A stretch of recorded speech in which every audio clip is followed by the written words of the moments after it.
గోవింద గోవింద గోవింద గోవింద గోవింద గోవింద గోవింద. ఒరే చింతపండు, ఏంటి సేటు? ఇవాళ పూజ కొట్లో కొబ్బరికాయలో పువ్వు వచ్చిందిరా. అయితే అంటే ఇవాళ నుంచి మన వ్యాపారంలో ఏవో కొత్త కొత్త మార్పులు రాబోతున్నాయన్నమాట. మంచివా చెడువా? అపశకున పక్షి మంచివే. మంచి పోని రండమ్మా రండి.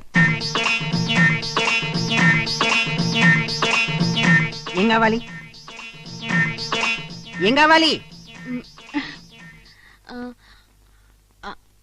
అది ఏది?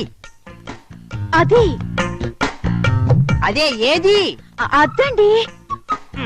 పేరు చెప్పమ్మా. స్వప్న. నీ పేరు కాదు, నీకు ఏం కావాలి దాని పేరు. పరోటాలు చేసుకుంటారే అది. మైదా పిండి. మైదా పిండి ఎంత కావాలి? 5 లీటర్లు ఇవ్వండి. లీటర్లా? పిండి లీటర్లలో ఇవ్వరమ్మా, కిలోల్లో ఇస్తారు. అయితే కిలోలోనే ఇవ్వండి.